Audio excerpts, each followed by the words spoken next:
Entonces, hoy estamos hablando del pretérito y los irregulares y vamos a conocer este concepto por el contexto de una fiesta sorpresa, ¿no? Fiesta, todos nosotros conocemos esta palabra, fiesta, ¿no? Pero ¿qué es sorpresa? ¿No? Sorpresa es una palabra nueva de vocabulario. Sorpresa, ¿no? ¿Cómo se dice sorpresa en inglés? Surprise, ¿no? Y todos nosotros conocemos las fiestas sorpresas. Bueno, entonces, chicos, nunca refiero al libro cuando presento la gramática. ¿Por qué? Porque el libro no tiene ningún contexto gramatical. Entonces, el contexto, o the context, es lo que usamos para entender la gramática. Grammar is pointless without meaning. Entonces, vamos a enfocar en el significado y vamos a enfocar más en el significado de los verbos y después quiero que ustedes identifiquen los infinitivos, las formas más básicas de los verbos, ¿no? Entonces vamos a funcionar, a descubrir la gramática al revés. Primero el significado, después la gramática, ¿no? Y aquí tengo la primera frase. El sábado pasado hubo una fiesta sorpresa.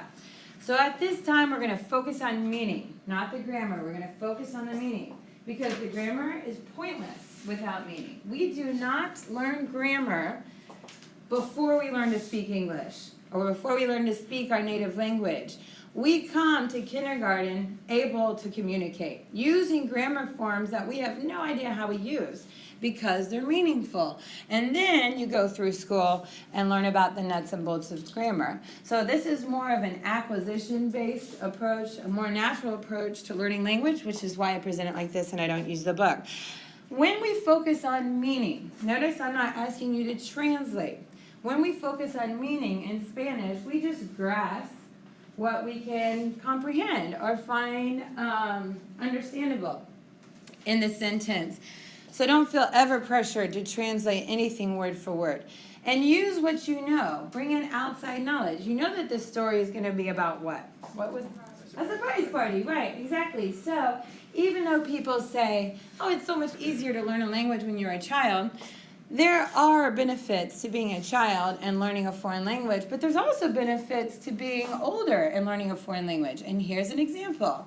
A 5-year-old right now, in Spanish class or whatever, might, love to participate and might be able to pronounce things easier.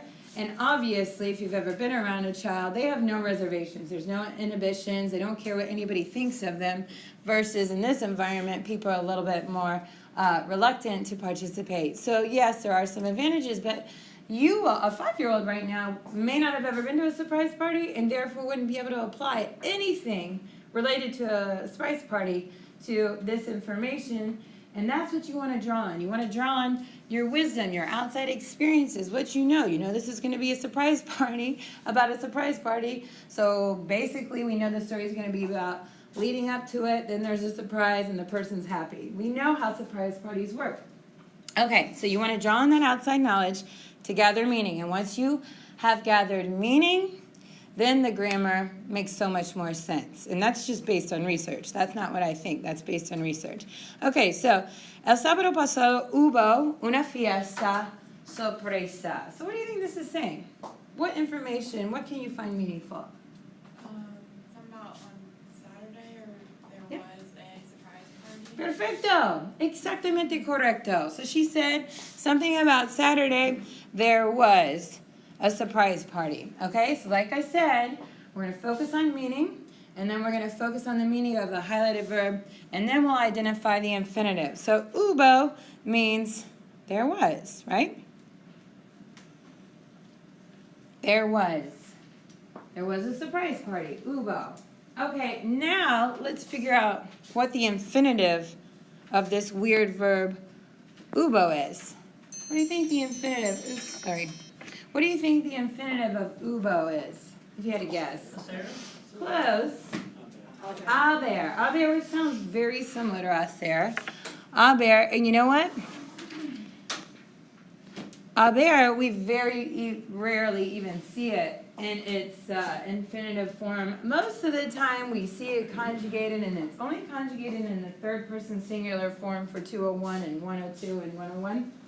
I, like cuántos estudiantes hay en clase hoy, or cuántas personas hay en College Charleston. I, there is or there are. Hubo, there was or there were. So on the supersite or on your test, if you're given this verb or you choose to use this verb, your only conjugation, and so now we're talking about the grammar, your only option is hubo. Haber, hubo. Nada más. Okay? So make note of that. Fun in the story. Sofía hizo un pastel para la fiesta. Focus on meaning first. Pastel's a new vocab word, but we're only in day 3 of class. Do we even know what pastel is? What's this talking about? What did Sofía do? Right, muy bien, chicos. Excelente. Pastel is a cake. So what did Sofía do? Made a cake. Exactly. Sofía made a cake. Okay, now that we know what this is talking about, let's focus on the meaning of the highlighted verb. Hizo simply means what? We just said it. Made, right, exactly. She made, he made or did, but in this context, made. Makes more sense. What is the infinitive of hizo? Hacer. Haber, hubo, hacer, hizo. Hacer. This is our infinitive, and this means to make or to do, okay? Miguel trajo un flan. Miguel trajo un flan. Este es flan. Es algo cultural. Un postre popular en España. Trajo un flan. So in the previous slide, we saw Sofía hizo un pastel, which means she knows how to bake, okay? Because she actually made the cake. But sometimes we know at parties you're responsible for showing up with something. If you don't know how to make it, then you buy it or you get it somewhere else. But ultimately, does anybody know? Brought. Muy bien, excelente. Miguel brought. Flan, exactly. Flan is like creme brulee without the, burnt sugar part on top. Trajo means brought. Does anybody know what the infinitive of trajo is? Traer. Traer. Muy bien. And we don't use this verb. Like hacer we use a lot. But traer we don't use a lot. But traer means what? Present, just the infinitive is to bring, right? And then we know traer, trajo, brought. Okay. Sigamos. Los amigos y parientes de Elsa, y cuidado, parientes no es mamá y papá, parientes son tíos, tías, primos, primas, abuelos, abuelas, toda la familia. So this is a false cognate. ¿Cómo se dice parents en español? No es parientes. Parientes son padres, exactamente. Muy bien, te doy el peso. Okay, bueno. Los amigos y parientes de Elsa vinieron y trajeron regalos. So what can we gather from this? And if you don't understand a word, then use the rest of the context to figure it out. What are amigos? Friends and family. But also blank and they bring gifts. Right, okay, good. Came, muy bien, fantástico. Okay, so together we can figure this out. Friends and family of Elsa came and brought gifts. And we know that this is brought because we just talked about what other form? It wasn't trajeron on the previous slide, it was actually trajo. Right, exactly. So why is it trajeron on this slide? Right, exactly. The subject changed, that's all. So trajeron still means brought. Instead of he or she brought, now we're saying they brought, right? Y el infinitivo es traer. Muy bien. Excelente. Okay, ahora, ¿y regalos? Esos son regalos, ¿no? Regalos. Me gustan regalos, clase. Hint, hint. Just kidding. Okay. Vinieran. We talked somebody, ¿Cómo te llamas? Trey. Okay. Trey said vinieran. How did you figure out that meant came? How did you draw that? That's his veneer. Oh, muy bien. Excellent day. So, he recognized this verb. He knows the meaning of this verb and was able to conclude that looks pretty similar. And he knows what veneer means, so he's able to identify the meaning of this verb. Okay? Vinieran is came. Both of these are in the AO's form. Notice their endings. Eran. This one has a J. This is an I. That's on Oaks. That's the document that I showed you. Okay. El hermano de Elsa no vino porque tuvo que trabajar. Okay. So what's this talking about? Who's this talking about? Focus on meaning first. Who are we talking about? Her brother. Right, exactly. Her brother didn't what? He didn't come. Exactly. He didn't come. Because why? He had to work. Muy bien. Excelente. Pobre hermano. No vino. Tuvo que trabajar. I'm going to underline the whole thing. I'll tell you why here in a second. Vino. Came or didn't come, actually. And then comes from venir. No? Hablamos de tuvo. ¿Cómo se dice tuvo? In English? What did he have to do? He had. Right. Tuvo means he had. But remember, tener, in 101 or in 102, you learned about tener expressions. When we had tener plus que plus an infinitive, it's like necesitar, okay? He had to work. He needed to work. So, tuvo means had. Y viene del infinitivo tener, no? Okay, su tía María tampoco pudo venir. Aquí está María, pobre María, limpió la casa, muchas obligaciones domésticas, y tampoco or no pudo venir. What are we talking about here? Who are we talking about? Yes, her Aunt Maria tampoco pudo venir. It doesn't matter. You don't have to translate it literally. Basically, what do we know about Maria? Did she go? No, she didn't go either, okay? That's not the grammatical, literal translation, but it's sufficient enough to figure out what's going on in the story and finding meaning. But the verb isn't no fue. It's actually tampoco pudo venir. So, pudo venir comes from poder. So sometimes it helps when we know our infinitives. Poder with an infinitive means what? What does pudo mean? What does pudo mean? What does poder mean? Puedo ir al baño. Most of us know that. To be able to. Right, exactly. Can or can't. So in this case, it means can't, couldn't, actually, past tense, couldn't. And it's negative because A, we see her in the little bubble, not at the party, mopping. But we know it's negative because of this word. It's the opposite of también. Right, tampoco means she couldn't come either, but in Espanol it's neither. Okay. Otra parte, cuando Elsa abrió la puerta, todos gritaron, ¡Feliz cumpleaños! Okay, so what happened here?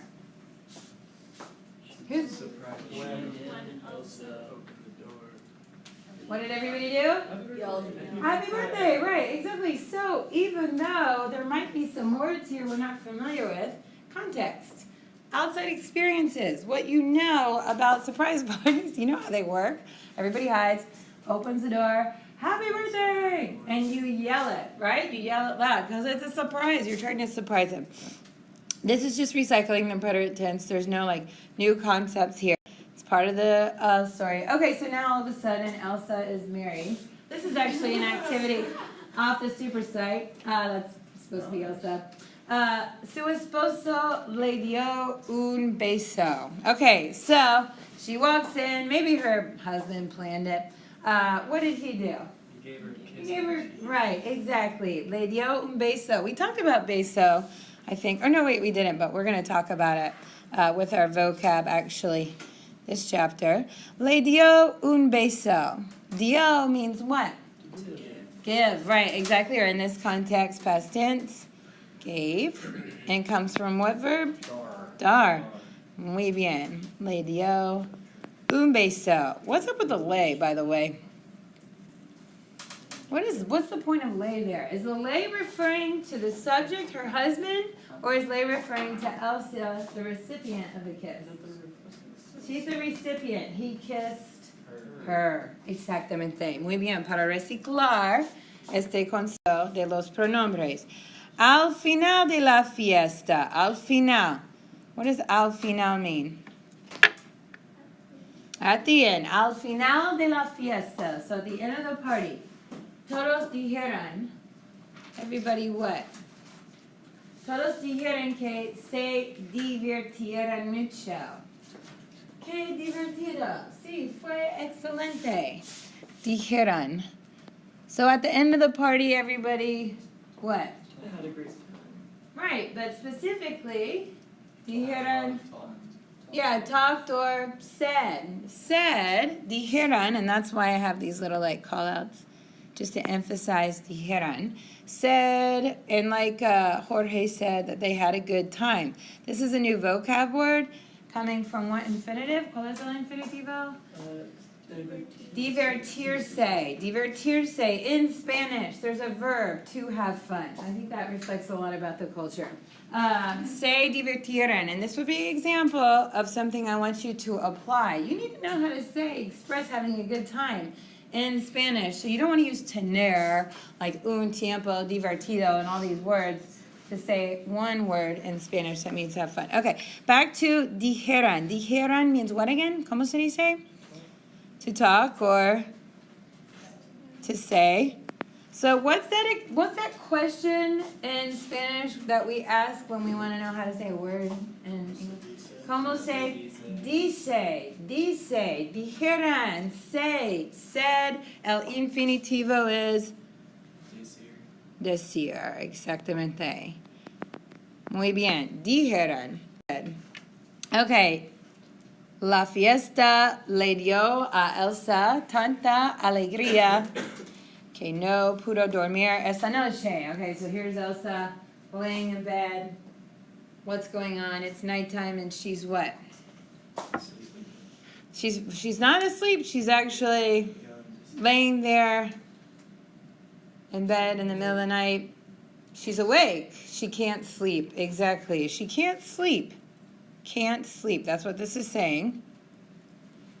Truly is a superside activity. Can't sleep. Why? Why wouldn't she be able to sleep after her party? She was too happy. Exactly. I don't know. It's a supersite.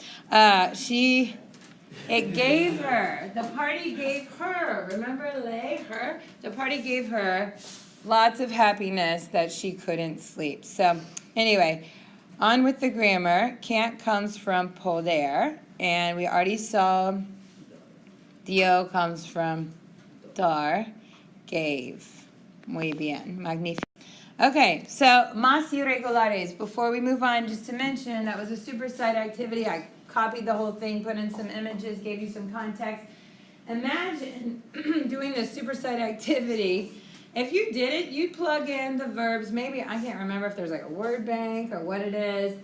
There would be no point in completing that activity in which you would actually think about Elsa and her husband kissing her and, you know, Maria not coming and things like that, finding any meaning in it at all. But it's really important to focus on meaning because it makes the grammar so much easier to understand. And then we have more irregulars. Last semester in 102 we saw fui, which is similar to fue. Exactly. Remember, Ir and Ser share those same endings. Fui, say 2 for 1 special.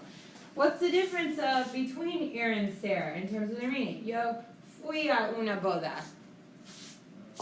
What's that saying? I went. Exactly. What's a boda? ¿Cómo se dice una boda? A wedding. Excelente. Y la boda fue muy divertida. So I went and the wedding was. Muy bien. Context. Magnífico. Muy divertida. V, estuvo is another irregular preterite. Estuvo, supe, quise, etc. We'll go over these more en clase miércoles, pero para introducirles el concepto, tienen la referencia en OX, las formas. También quiero que ustedes hagan flashcards en Quizlet con la gramática para aprender las formas. And remember in class on Friday, you may have caught at the very end, I recommended your flashcards. We took the verb hacer. I said, make one with the endings. But on the other side of the flashcard, write your irregular stem. That's important to know that hacer has a completely regular stem in the preterite tense. But do you remember the other little part I recommended to put on the flashcard?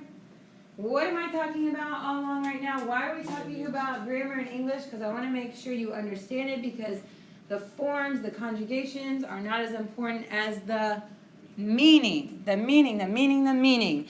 Memorizing the grammar form, hacer goes to HIC, high C like the juice box, that's why you can memorize it. There's nothing meaningful about that.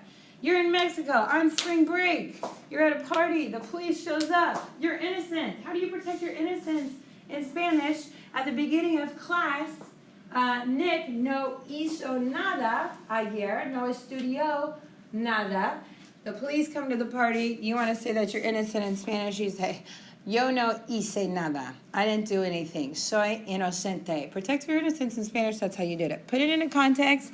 But everything's like happy and cheery in the Spanish book, so we're going to go back to cakes and not the police situation at the party in Mexico and protecting your innocence. But note to self. Okay, pastel is a cake. So you could say like, ayer, sorry, it's hard to write on this. Ayer yo hice un pastel. Okay, so this might require a little assistance from the Foreign Language Tutoring Lab, coming up with sentences, applying the grammar to a context, therefore it's meaningful. And guess what, guys? On the test, you're not going to fill in blanks. There's hardly any opportunity on tests with grammar, especially where you're going to be filling in the blanks with the correct form of the verbs. There's no meaning in that. Just like on the super site. You get to do that on the super site. It's not very meaningful. What are you going to have to do on the test? Come up with sentences. Write sentences. Applying application of the concept. So you're not just going to write hice. You're going to write a full sentence. Para la fiesta de graduación or whatever. Yo hice el papel. Or, mi mamá or mis papás hicieron un pastel.